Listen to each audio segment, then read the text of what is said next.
Tambasins Global Human Services Incorporated, providing community support in the USA and providing full-time support for people with special needs in Africa, Liberia. www.tambasinsglobalhumanservices.org. Email tambasinsglobalhumanservices@gmail.com. Phone number 215-939-6764.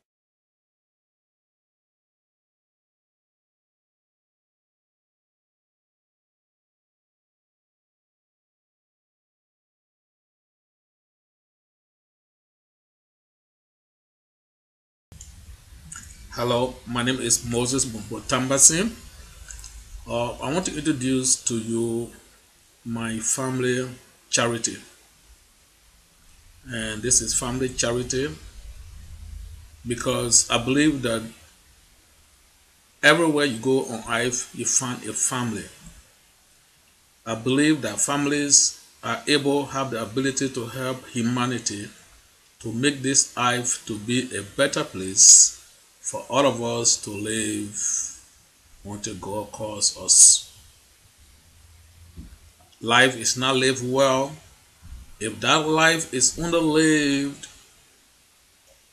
to feed yourself, clothe yourself, build yourself the nice homes, build yourself the skyscrapers, buy yourself the nice cars, while there are people on your left hand side, people on your right hand side, people at the back of you, at the front of you, they are suffering and have no means. Just even to meet the basic needs of the day. And so I believe that we as a family and people have the ability to contribute to people in our midst, in our backyard, who have no means to do for themselves. So this program is intended to cater to various aspects of human life. It is a family charity so that you know that you are a family too. You, your family, and my family can come together to impact life. Your organization and my charity can unite to impact life.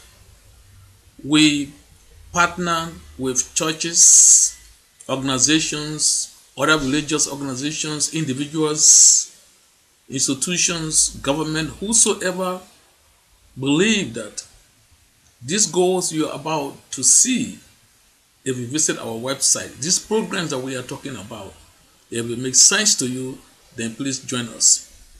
There is something your family can do. Right now, as you watch these videos, look in your garage, look in your basement, look on your front porch, look in your closet. If you find anything there that you think you have not used for a long time, that you think you have no need for it right now, even if it is just one item, just make sure that it is okay, it's clean, we need it. Your trash is somebody's treasurer. Don't trash them. Don't put it on the roadside. Whether it is food, it is clothes, whatever the case may be, package them. Whether it is just one piece, visit our website, fill out the form. It's very simple. You fill out what it is you have. If you want to mail it to us, you will find our address on our website. If you want us to pick it up, you just let us know. So that just the things that we don't need, we don't use normal time or all the time, somebody somewhere in Liberia need it. There is a village that need it. There is a child that need it, as you are going to watch this video and see. So your family and my family are one.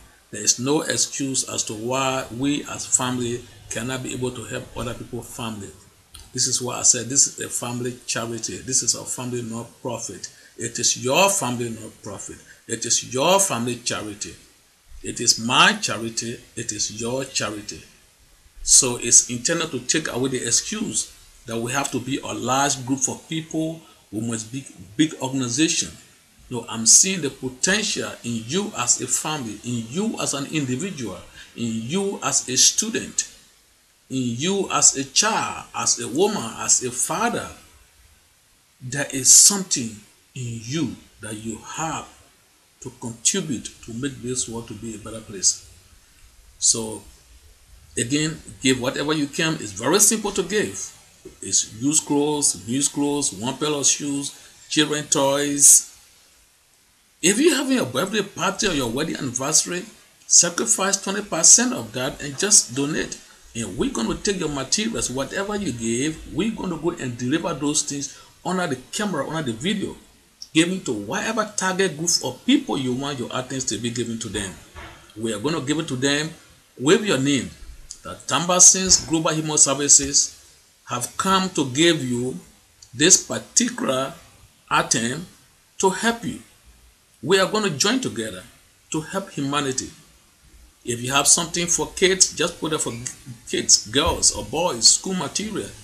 Put it together, put it in the barrel. Put it in a barrel, put it in a box. Tie it, put it in the plastic bag. Just make sure they are clean and neat. Use new oil. We'll be shipping these barrels to Liberia as we get them. For one barrel, that one barrel going to make a change. It's going to help a child. It's going to help a woman. It's going to help a man. It's going to help people. It's going to help a village. We find a container, fine. Look out for us. Tell your co-workers, tell your friends, tell your family. If there is something they can contribute right now, new, old, anything, food, money, medicine, school materials, whatever you can have. You are part as a family. You belong to a family. So this is a family charity. You are a family, I am a family. Your family and my family. Your church and my church. Your mosque and my mosque. Your religion and my religion. My institution and your institution. Your school and my school. My family and your family. My children and your children and my children. We're going to have to come together and do it. Now watch the story. You are going to see some of the programs we'll be doing in Liberia. So you will see what moved us and why you need to be moved to get involved. God bless you. Relax and watch everything. Okay? Thank you. Again, I'm Tambasin. If you want to call me, 215-939-6764. It's my cell phone number. Our website, www.tambasinsglobalhumanservices.org. You're going to see the spelling. God bless you and enjoy the show. At this time, I really just want to take the opportunity to introduce to you as we begin this special presentation, just some faces of the Tambasins family, so you may be able to know who are the originators of this humanitarian undertaking. I will begin on my right hand side. Actually, the photos on my right hand side was taken during the wartime when we were serving as refugees in Guinea, in Zelekole, Guinea. And standing far right is my daughter, Lusu Tambasin. Lusu Tambasin actually is very big now. She's married and works at the United Bank of Africa in Liberia. And she is currently doing her master's degree at the Cottington University Master's Program in Monrovia. So standing behind me next to Lusu is me, Moses Bombo Tambasin, and on my left is Mr. Vani Tambasin. Again, Mr. Vani Tambasin is here. He's far bigger than that, as you may see him now. But again, these photos were taken during, I guess this was taken in 1995, 95, or around 95 it was taken. And then standing right in front is Damawa Tambasin. Now, coming down below that, the guy standing in front of the van, looking at us, is Hina Tambasin. This is actually a recent photo that was taken when Vani Tambasin traveled to Liberia in 2009. Above him, with the cell phone in her hand, is my last daughter, or Jasu Tambasin. She and Hina supposed to complete their high school, and by God's willing, this will be attending the University of Liberia. Next to that below, the boy and the girl you are seeing are my grandchildren. On my right hand side of the two children is Ian Tambasin. They are twins, Ian Tambasin, and next to Ian Tambasin on the left side is Erin Tambasin. And above them is Bombo Tambasin. Bombo Tambasin is the son of my brother John Tambasin, or John Fahu Tambasin. Right above, standing along with Vani. So standing with Vani above is John Fahu Tambasin. This picture was taken again when Vani traveled to Liberia. So below that is Madam Esther Nelson, the mother of the house, and above that is Mr. and Mrs. Vani Tambasin. Vani Tambasin is, as you can see now, one of the kids is on the left, and Stacy Tambasin is on the right. And there are other family people in Liberia. There are many more Tambasins right now, especially if you want to consider my sister's brothers' children and the grandchildren. So this is just some of the faces I want you to know as we go down through this particular presentation. So as we now go directly into the discussion, I want to present to you these pictorial reasons why we must intervene at this time. Whether in Liberia, before the war in Liberia, women were considered to be stay-home moms. They stay home and take care of the children. They are very good at that. But as a result of the 14 years of brutal civil war that killed thousands and thousands of people, and during that time, men were mostly a target in terms of when you were a young man and you were seen, you were considered to be an enemy combatant. So many men were also killed. And so during that time, it became very safe for women to venture out, to go look for food, and to go fetch for the family. As a result, many of the women were also raped, abused, and received beating. And so now with the ending of the war in 2003, the responsibility of the man being the home provider, providing for the home, bringing money, began to change. For one fact that many of the husbands of the Liberian women were killed, some because they became displaced, they have to divorce or separate, and so many women now staying on their own. Now, as you can see, that being said, at this time, since the war is over, and then most of our mothers did not go to school to be trained for today's job market. So they really have to try to engage in any kind of job that they can find in order to be able to take care of the family. Because some of them do not have husbands anymore. They don't have no relatives. Some of them, many of their children were killed, as you can see here. So the woman have to do this kind of labor in order for her to live along with her kids. So you can see now the child, instead of this child going to school, so this child now become the assistant to the mother, because he can't go to school now. He got to stay home, help the mother, and throw the rock. So they got to break it before they eat. So these are some of the things that really caught our eyes, and these are realities going on in Liberia, especially if you go outside Monrovia, you go in the interior side. Most women don't have husbands, and they begin to find themselves overnight to be responsible to find food, look for money to send their children to school. So this has caused many of them to even engage into prostitution, into hard labor, whatever they can do just to provide for the family. So the question becomes then that is it okay that can we do something about it? And so that is why we are here today And I believe that yes, we can do something about it. The 14 years prolonged war created more trauma and mental illnesses among Liberians.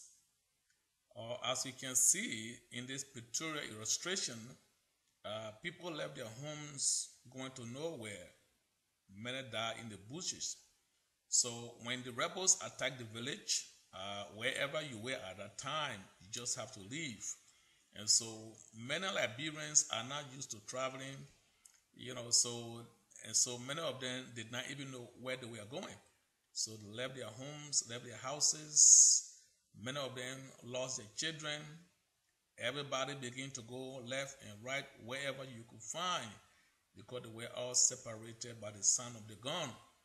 So many of these people left. Now, if you look on the right hand side, as you can see, those who were very unfortunate, mostly children, you can see these are all their bodies. People were killed before the children, before their parents, before their fathers and mothers and relatives. As you can see, this part of their bodies. I'm very sorry to show you this. I shouldn't really be able to show you this because I know it does bring memory.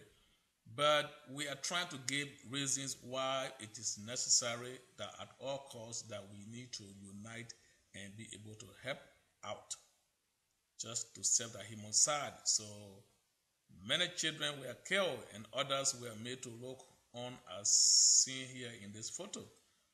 So the trauma, as you can see, begin to evolve. And so since the war ended, there has never really been any kind of intervention for therapeutic services, for people to go for therapy or receive some interventions. Many of them are just living like that. So you can imagine the nightmare, the trouble people go through, the kind of bad dreams we have or they continue to have. So this really give reasons that at this time in our life to be able to look in our pockets, in our backyard, in our closet, on our basement, our garages, to extend hand out to these people. Because when these people return home, as you are going to see, they did not see anything to return to. Nothing. Everything were destroyed. Now, as you can see here, when the people left and went in the bushes, some of them went to Guinea, Sierra Leone, Ghana, Togo, the United States of America, Canada, Europe, Australia, and you name it. But many of the people just went back to in the bushes, and they were there. Now, when the war subsided, they have nowhere to go. They have to go back to their villages, and then they came and began to see some of their houses like this. In fact, actually, this photo you are seeing, if you came back from the bush when the war ended and you saw your house like this, you were even lucky. But many of the villages, you could not even identify where your house was located. Because as I have told you, the war lasted for 14 years. And so many of these homes were destroyed, grass grew up, you could hardly identify where was your village, where was your cornerstone, where was your house. And so imagine people leaving their homes for many years and coming back and seeing that their properties, not only the houses, but their cash crops. Some of the major cash crops in Liberia include cocoa, coffee, and then you think about other stuff like cassava, avocado, and stuff like that, So all we are destroyed. So when the people come, you don't have anything. Many of your families were killed, and you return to this. If your children were killed, your husband was killed, and you are a woman, and you came back home and you saw your house like this, what can you rather do? So many of them just dropped and died, and then some of them have to take on the responsibility to rebuild their homes. And so when you go there, you begin to see how people are suffering. It's very, very pathetic. There are no roads to go to those villages. They have no access to clean water. There is no help from government to help to build their villages. There is no transportation to many of these villages.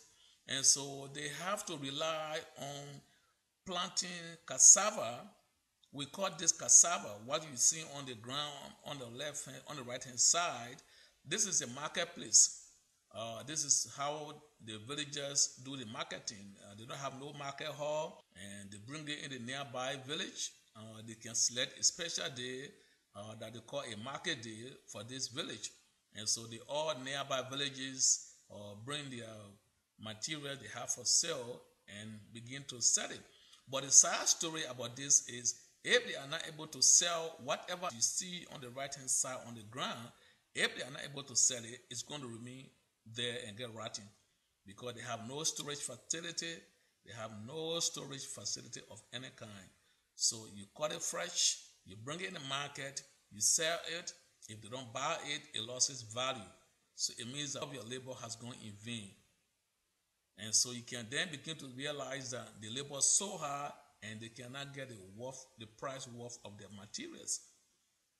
So that's how pathetic it is. So you can see the suffering that the people are going through in the interiors, in the villages, and in the of Liberia.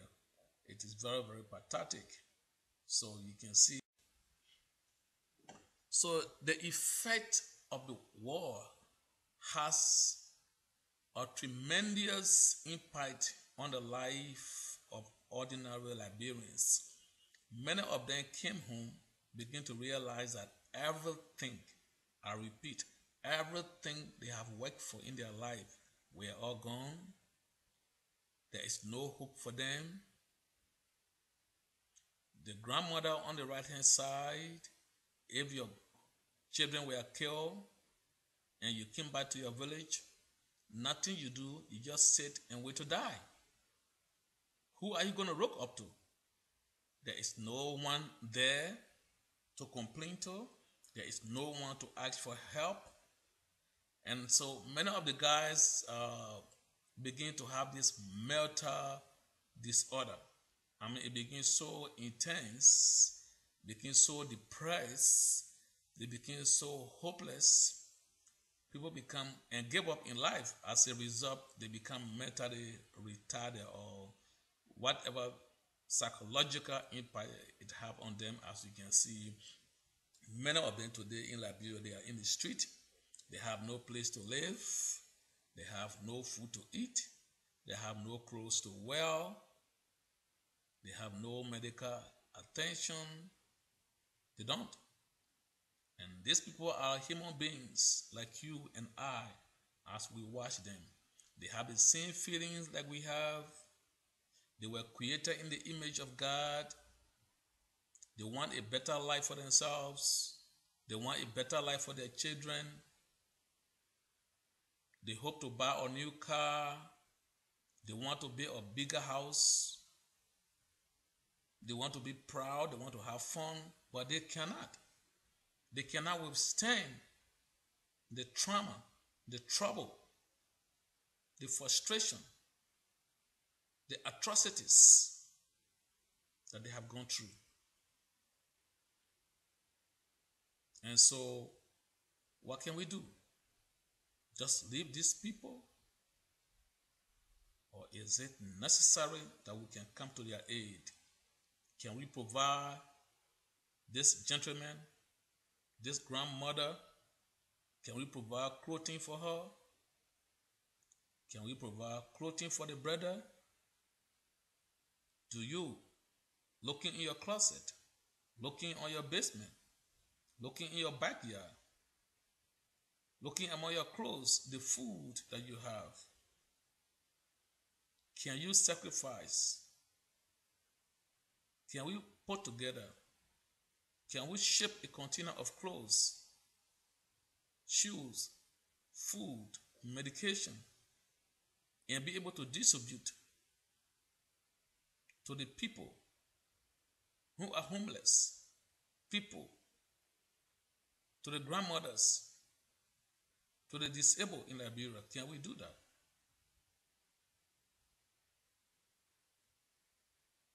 The effect of the war and the reasons why we are here to provide the support. These are some of the reasons. As a result of this war in Liberia, homelessness increased. No job, no money, no home, no hope for tomorrow. Can we help? That's the question we should continue to be meditating upon as we go through this special presentation being brought to you by the Tambasin family. You as a family, you are part of us. That is why we are all here. The old and homeless, her children killed in the war. She sits waiting to die. No hope. Can you and I, can we help her? I believe we can, because it is the right thing to do. Some of the problems in Liberia as a result of the war, as we continue to go through it, is mental illness, or we call it mental retardation.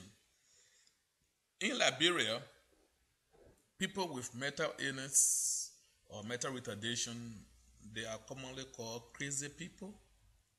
And so there are many stigma and myths attached to people with intellectual disability or developmental disability.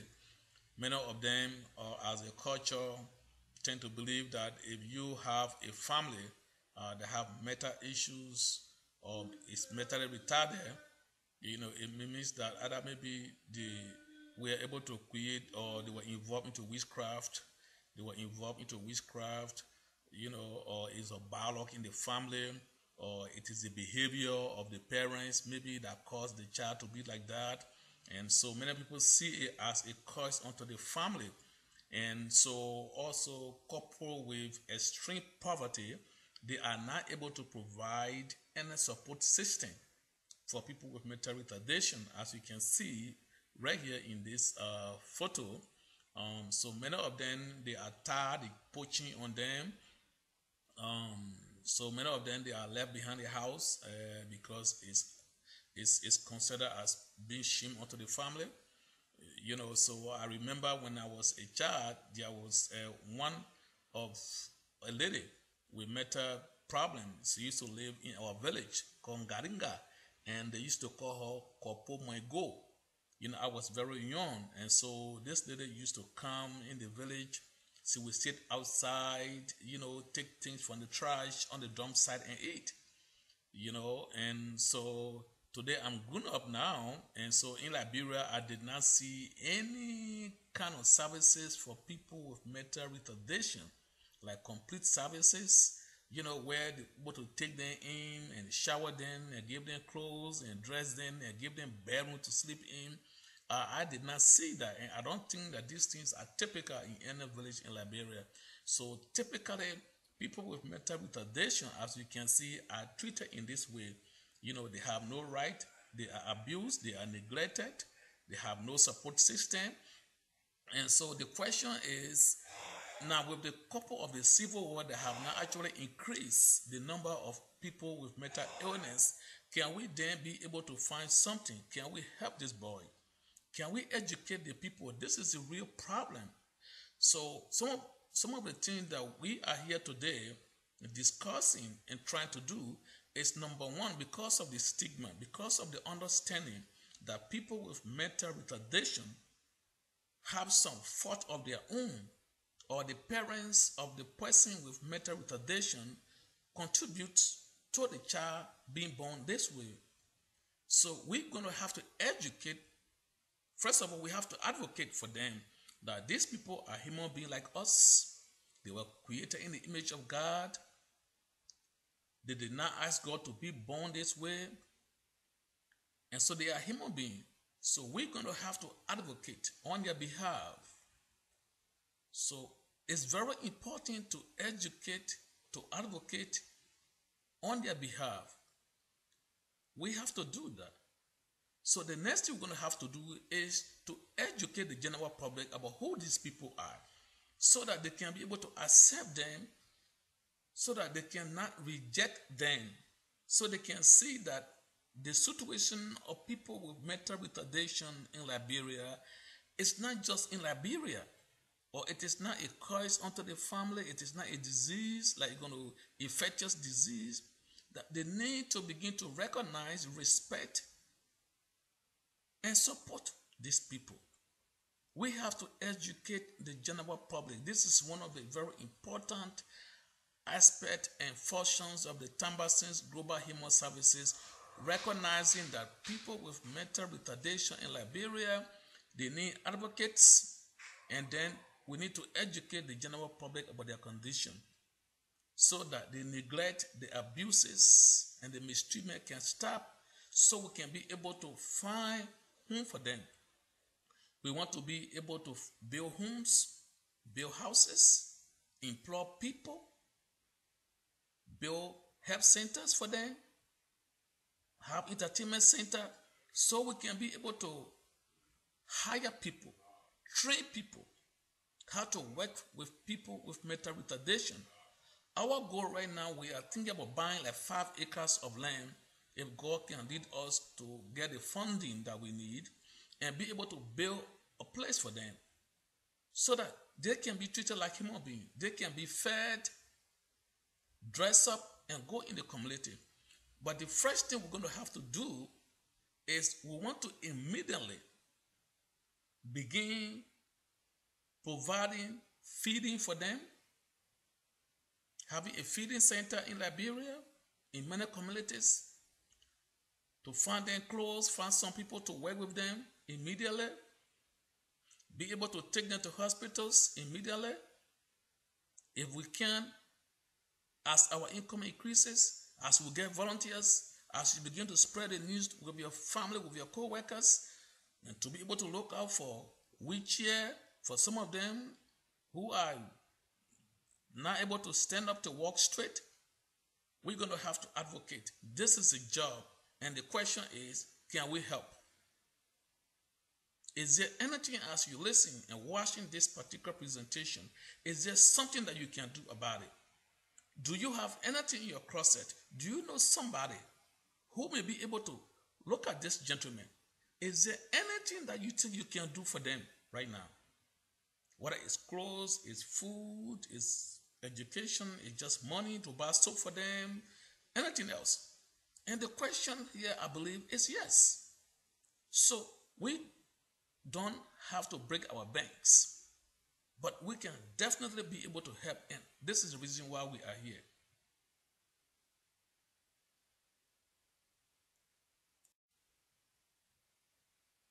So, as a result of poverty have a very, very, very effect on people, an adverse effect. So, the blind people in Liberia, there are no support system for them. So as you can see, this little girl, look at this little angel. This beautiful, beautiful little angel is blind, as you can see. She's standing alone. Look on your right-hand side.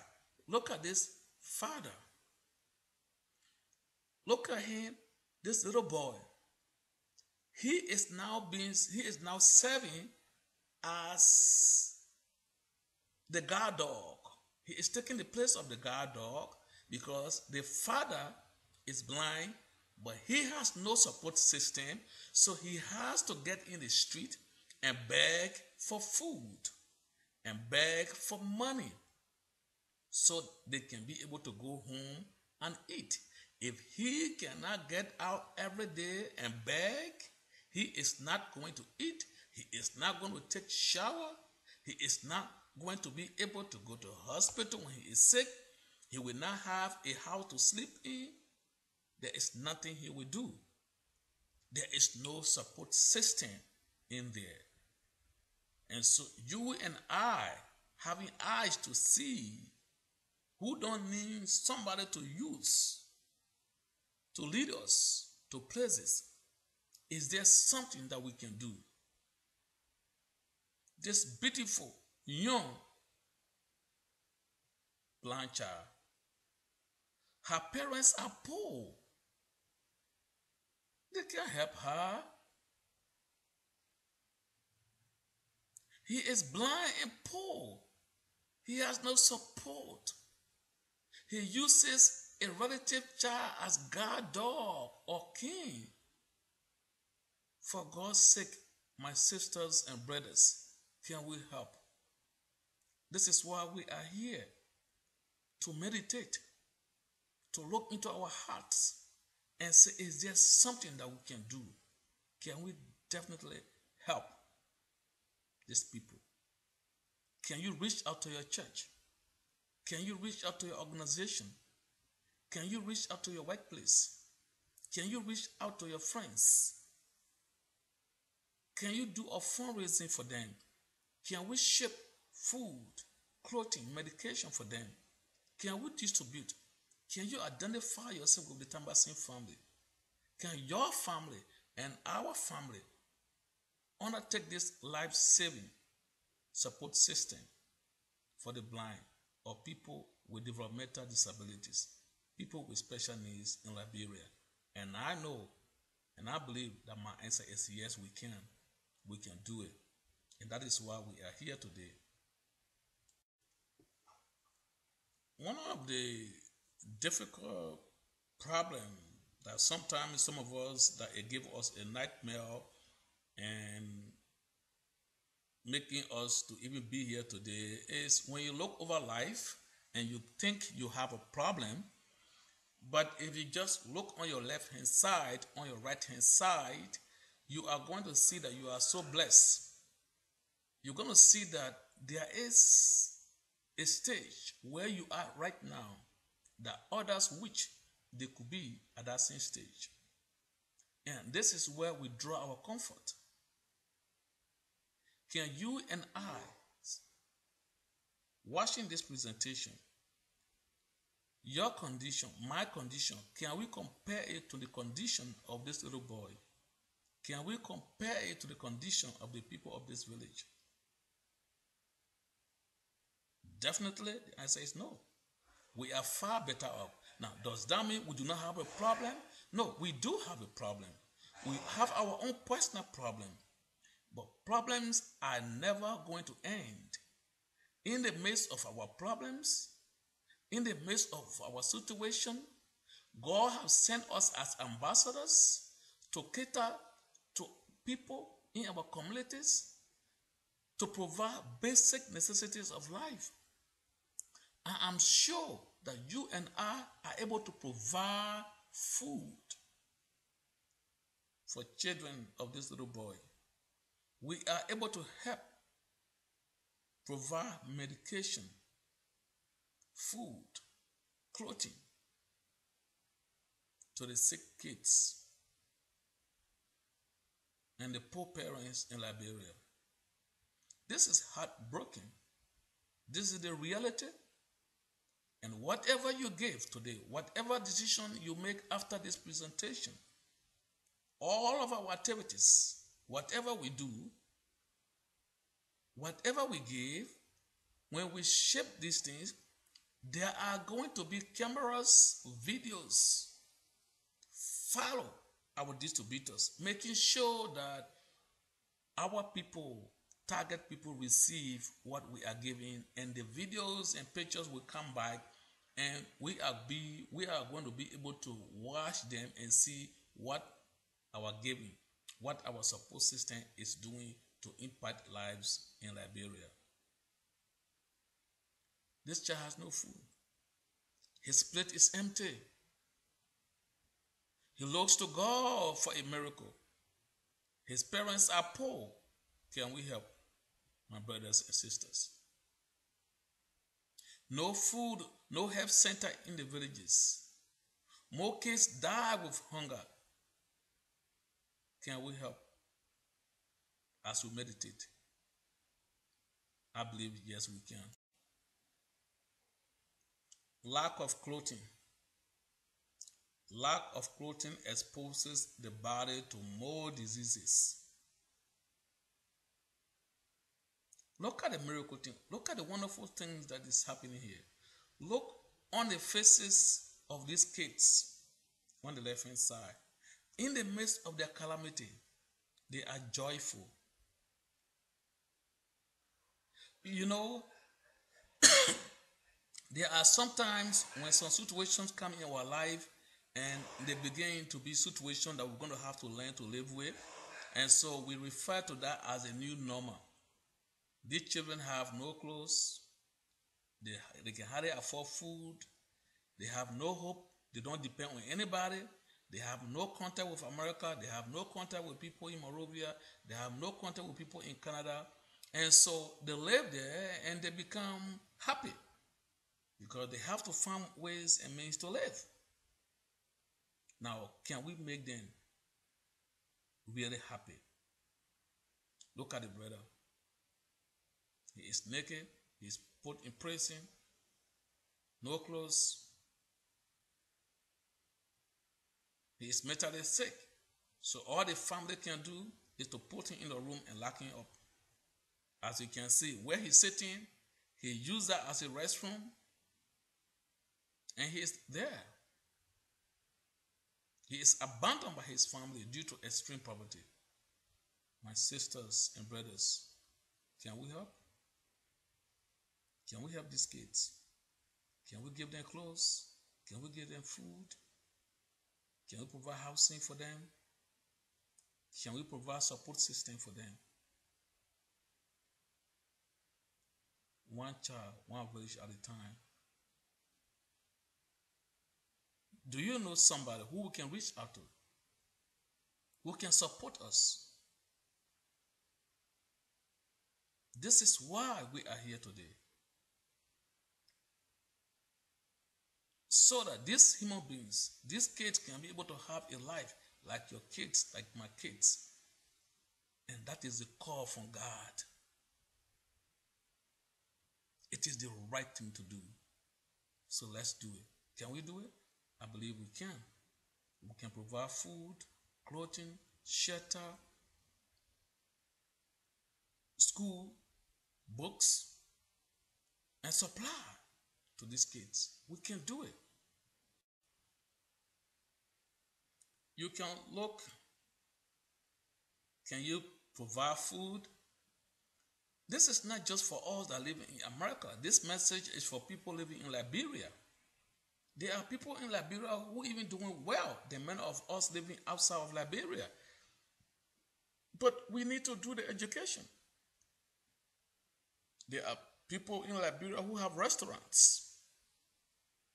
Just like you and myself. We're going to have to be reaching out to them so that maybe if a restaurant can give us 2 plates of food, we can be able to serve that to people. That can save a life. Look at the clothes here. Simple like clothes like this. It does not have to be new. I mean, if we have a new clothes, fine, we appreciate it. But look at the clothes that are on the hanger. Are these clothes better for him or no clothes at all?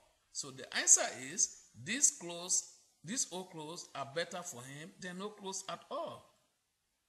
Are these foods better for him or no food at all? The answer is the foods are better for him than no food at all. So this is why we are discussing.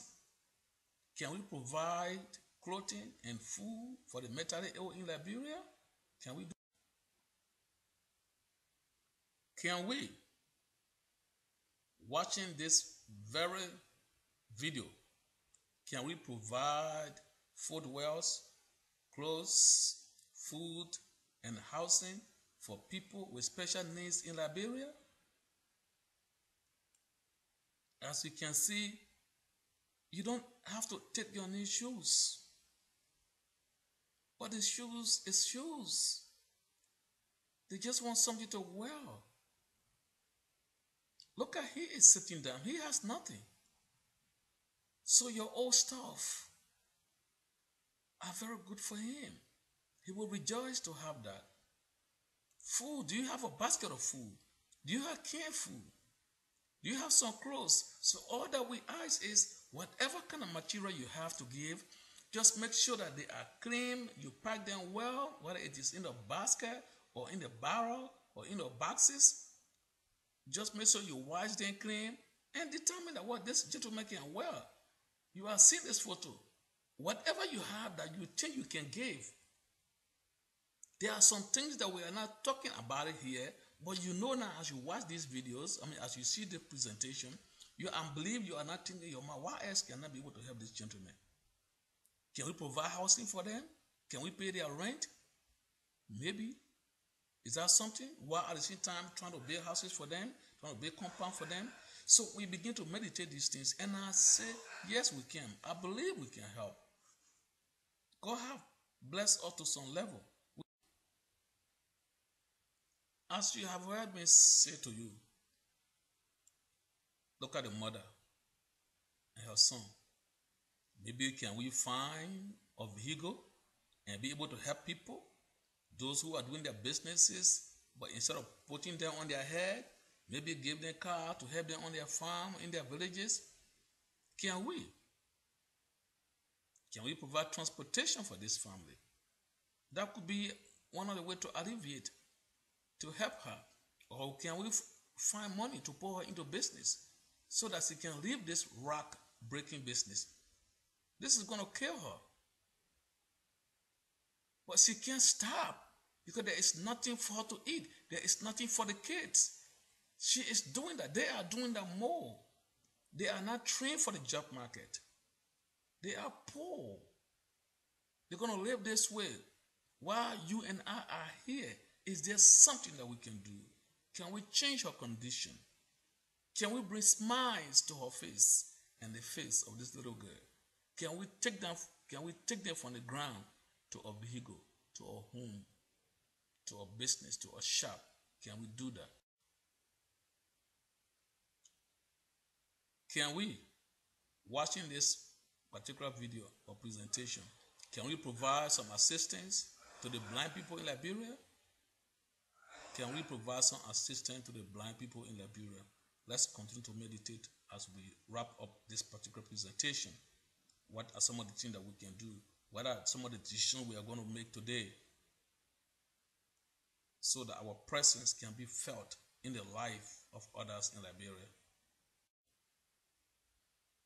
And so some of the questions I know that we are not asking ourselves is, but I have something. How are we going to get this stuff to Liberia, to the people? Well, we all going to have to answer that question. The question is, can we donate? Ask for donations for money, food, clothing, photo to ship them in boxes or barrels or container to Liberia for distribution monthly. Can we do that? So if the answer is yes, we can do that. Well, we're going to have to start small with what we have. We can assemble all what we have. The last Saturday of every month, if that is going to be okay for us, or if we want to change this meeting to Sunday, the last Sunday, but whatever the case may be, whatever you have, we are going to have to bring our collections, whatever we have, and they bring them during the day of our meetings here as we network, meet each other, shake hands and dance and watch movies and tell stories and inspire one another. You just come and drop off your giving. And some people, some volunteers will be able to fold a barrel like this.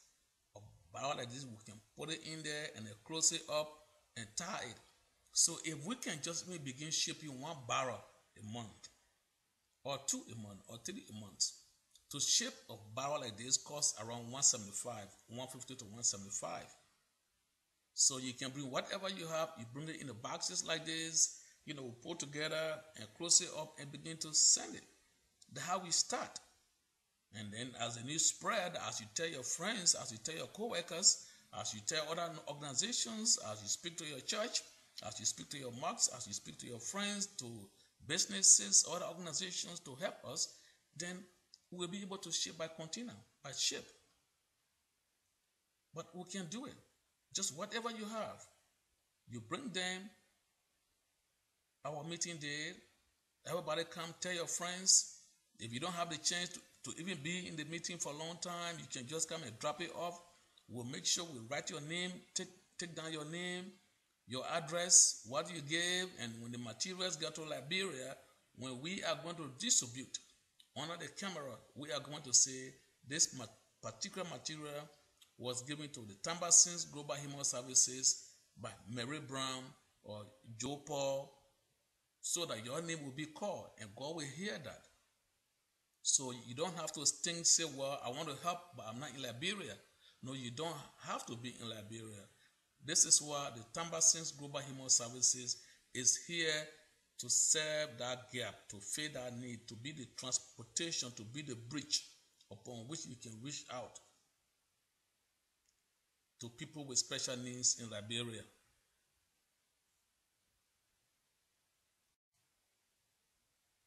So as you can see, we are hoping that as of today, that our meeting place here will increase, that you will spread the news, you will tell your friends, you will reach out to other organizations, you will tell us about the job we are doing in Liberia and for Liberians, for the poor, for the blind, for mental illness, and for the kids. So that we together in no time are going to be able to load our own container and be able to ship it. Whatever you can find, wheelchair, wheelbarrow, clothes, shoes, food, whatever kind of food that God can lay on your hand, just bring it.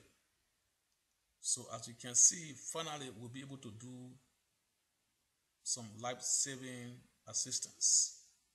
So if you want to be part of this, welcome. You can see the photo. This is not Tambasin Global Human Services. This is just to show to you what others are doing. These are all volunteers. Just as you have come here, these are all volunteers helping humanity.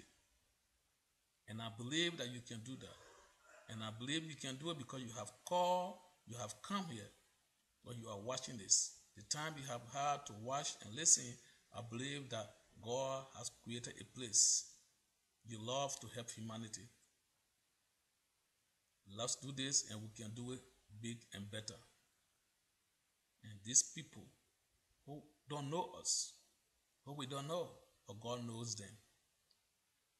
So that our living on this planet Earth, we can live to help ourselves and be able to help humanity. So the question is, can we recruit volunteers from our neighborhoods to make this successful? Can we recruit? Right now, do you know someone? Are you going to get on your cell phone? Are you going to go on your email blast? Are you going to get to your communities, to your church, and begin to recruit people, tell people about it, so that our next meeting, this place is going to be packed and crowded? Come. Do you know somebody who we can speak to? Do you work at the hospitals? To your job place? So as we come to the end of this presentation, I guess we are now going to have to see what are some of the areas that God have led you, if any, that you would like to volunteer with. Because in doing stuff like this, we're going to have to divide ourselves into groups. So what are some of the groups that we may want to divide ourselves into as of today, so we'll be able to make our job easier by giving certain tags to certain people. So we are now going to look at that, and then that will be the end of this presentation, so that then next there will be remark for other people who want to make remark. You know, you are welcome to make remark, whatever remark you want to make. We appreciate it. And so now let's look at some of the areas that we can divide ourselves into and begin to do. So in order to make our meeting place and our job to be effective, I believe that we're going to have to divide ourselves into groups. That is why I printed this out. So can we put ourselves into groups for effective implementation of the projects? Or can we get volunteers now to be the leaders? You can look in your heart. If I wrote down some of this stuff, I said we need a group that will be heading the food solicitation group. We can call you food solicitation group. That means your group will be responsible to reach out to businesses, to individuals, to companies, to the communities, to friends, And so that when we come in here, all that you cater about will be food. That will include the food that we eat here, we'll be eating, and also food that we can be able to put it in the barrel to ship it to Liberia. So the second group we're going to have to find, that is going to be the wearing solicitation group, just so that we cannot overload each group too much. So this group is going to be responsible to reach out to businesses, individuals, and be able to solicit enough wearings like shoes, clothes, or eyeglasses, wheelchairs, and the rest of it. So your group, we have to think about it, and so then the next one is going to be money solicitation. So as we meet, as we come here, all of the things that we are going to be receiving, we need money to ship them to Liberia. To ship a barrel, as I told you before, it costs around $175 to $200, depending on the shipper you are dealing with. Now, if we want to ship a container will cost anywhere around $6,500 to $7,000, the 40-foot container. So, and also too, there are people we're going to have to find, and when we send this thing to Liberia, we're going to have to be able to pay people. My family are there, but they are like you and myself. They go out. It's going to be a tremendous job. Go out, look for people with special needs. Where are they going to group them? They're going to have to hire people to do the feeding. And so we're going to have to be able to pay some people. In Liberia, I'm sure that we all can discuss that. In Liberia, you give somebody even $100 a month, they will be happy to do that. And then you just help them with transportation, so that whatever we contribute here, we make sure that there are people we're going to have to hire on the ground to make sure that it's all distributed, so we can hold it accountable. Like I get people on the ground already. So the next one will be the event organizer. The event organizer group. This is a group that will be responsible to organize different events. Maybe they will organize us to have the event to one of your houses, to a different community, what kind of event it is. All they will focus on is event organizing, how to raise funds, how to get more collection. That all will be their responsibility. Then the other group will be the recruitment group. The recruitment group will be responsible mainly. They're not going to be asking people to just give anything, because all their job is invite people, share the good story about people, come to attend our meeting. Then as the people come, so each group will be able to talk to these people and see what they can get. So the last one that is not here is going to be the media group. We need a media group who is going to be able to work with to do all the flyers and postcards, letters, and we need a group for that, because that is very huge.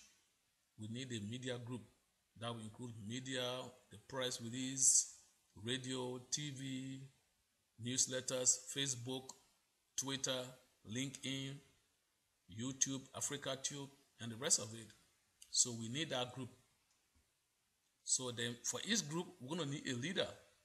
And then the leader will be able to, once somebody volunteer to be the leader, and then those who want to serve in that particular group, just maybe put their hand up, however want to do it. So each one is going to have the leader, and therefore they're going to have the secretary.